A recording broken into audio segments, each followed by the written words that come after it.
example, the nearby municipalities are strong enough to even trigger a cell phone in the area requested. That's all, Your Honor. Thank you, Artie. Councilor Alan Saldivar. I think that was clear lang.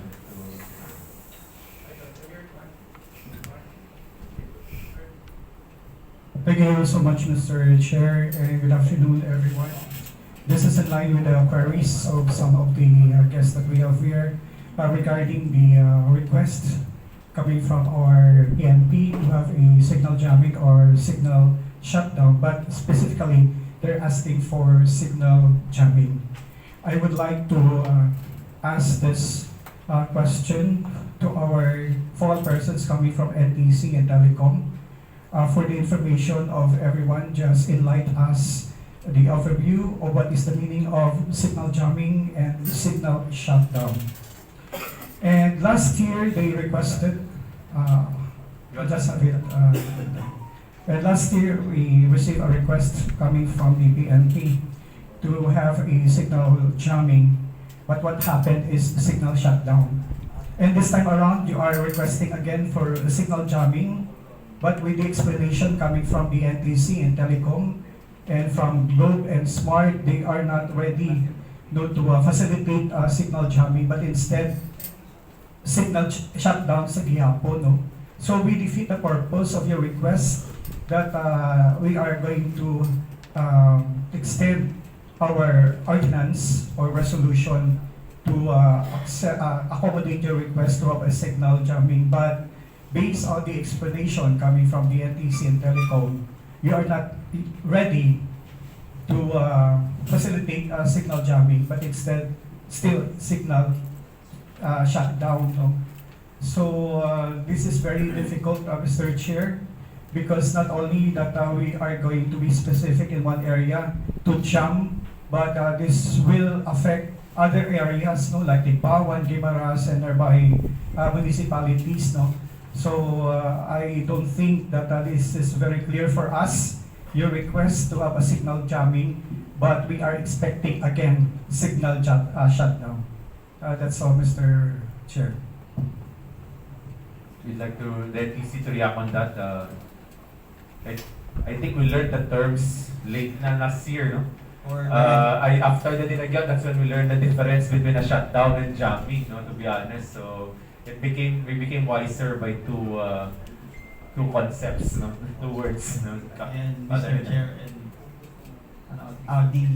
for the record, no, so that everybody here outside this room would be able to again be enlightened and learn, or at least what is the meaning of jamming and shutdown in accordance with the National Telecommunications Commission's mandate. So we have Engineer DG, Engineer P of NDCR6 to explain the technicalities between jamming and cell site shutdown. Good afternoon, Mr. Chair.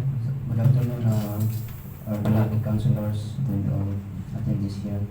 With regards to the technical terms, now, first of all, we'll talk about signal shutdown and suspension. When we say suspension of signal or shutdown cellular signals, this will be putting off cellular signals coming from the telco. So basically, papatayin mo yung signal mo doon, and all subscribers, so wala tayong signal na mahanap. Okay? Now, when we talk about signal jamming, there is a device na ginagamit to jam the signals para ho yung within the area ho, it will be useless lang sa yung mobile communication will be useless for a specific or a limited area. So, with signal jamming, parang ginajam mo yung signal natin doon in a specific area. So, ito ay, you're just limited for a certain area. Not na, if shutdown, so, medyo wide ho yung coverage ng shutdown. Kasi basically, if we have a 40 meters height of antenna, so basically, it will communicate as far as 15, 20 kilometers. So, it will depend ho.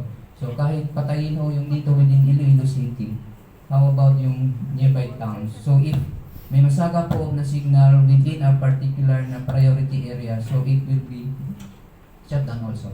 Kasi yun ho yung directive to shutdown. So, yun yung nangyayari as as far as experience, even before yung pandemic time, so natin, we have temporary shutdowns. So, nearby towns, Pavia, Cabatuan, Tibawan, portions ng mga Dumanga, so they experience these kinds of signal disruptions po. Thank you. Councilor Johnny, you're recognized. I would like to ask Colonel Guerrero. Sir, we are talking here of the jamming or shutdown of cell phone. But how about the two-way radio or USF? Are the bombers, they can use that as a bombing device? Because we are only talking here of cell phone, but there's a lot of people here using the USF and the two-way radio. They can use that also for bombing.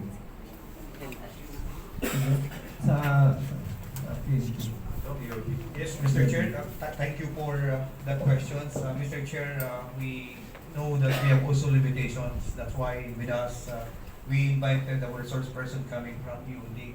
May request Your Honor to recognize the presence or he would explain to us. Thank you, Mr. Chair. Yes, ma'am. Proceed. Good afternoon, Mr. Chair, other councilors, other employees, good afternoon. I'm Police Executive Master Sergeant Michelle Vito, presently the team leader of the Iloilo City Explosive Ordnance Disposal and Cleaning Unit.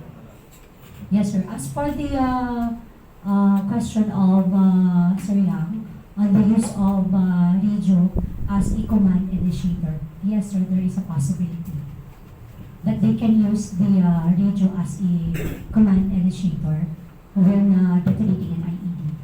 So when we shut down the cell phone, there is still a possibility the bomber can use that equipment. So that it will be useless. The terrorists will have the idea if they will shut down the cell phone, they can use the two-way radio or USF. Sir, So, it still depends, sir. Depende po kung yung paggamit ko ng radyo is nakatap yun sa signal ng cellphone. I think, sir, best na makaka-explain doon sa technicality dun sa radyo, yung sa signal sa radyo is the common sir, as a resource speaker. Kasi yung sa amin, sir, is yung sa signal ng cellphone, nakatap yun sa sir, sa telcos. Kasi doon ko nakuha ng signal as command initiator. As a radio, there is a possibility na magtatap din po siya sa telcos. Depende po sa radyo na gamit niya.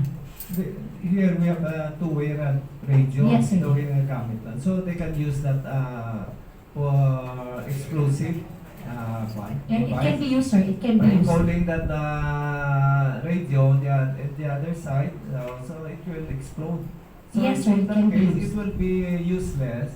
If we are going to shut down the cell phone, but still have the remedy if they want to create bombing in the city. So, depende po sa radyo na gamit niya. Yeah, If so- nakatap yun, sir, sa So telco, it It answers will be affected. yes, Yeah. it can still be affected, sir. Pag nag-off yung telco, pag may shutdown yung telco, hindi niya din magagamit yun. a radio. Yes, sir. There are certain types po. No, there's type of radio I'm using with the kids. They are using battery with the antenna only. But You sir, ask if the I telco if I think that, what she's possible. saying is exactly that. She's saying na merong radio na uses the line of telco, merong radio na. That's why I'm talking the radio, a two-way radio that you Anong see. klaseng radyo po yun, sir, yung Yung nabalik ka sa shopping. Ah, Hindi nabalik ka sa shopping, they're using the barangay sa kapatid, they're using that, ha?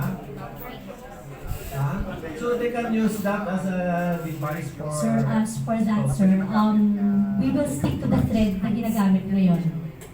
All IED na ginagamit ngayon, they're using cellphone as command initiator. So wala pa pong nagagamit na radyo as of now, as reported.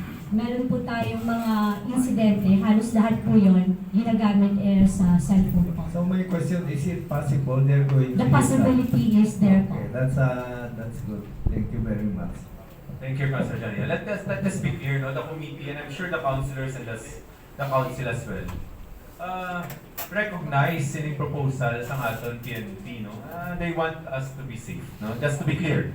Basi malayang we're interpreted here as we're against the proposal for safety. So it's really a question of weighing this vis-a-vis also the other concerns. No? So let's be clear. On record, we're not against ensuring the safety of our people and our tourists. No?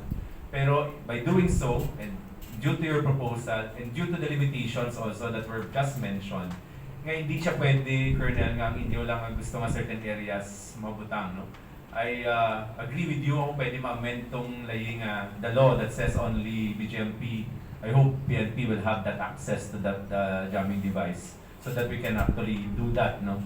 But granting now that, let's say, if it will be done, anong mga magiging impacts sa aton business and safety sector? We'd like that also to be tackled, dear councilors. That's why we invited CDRMO here. We have also invited, I don't know, the business sector if they're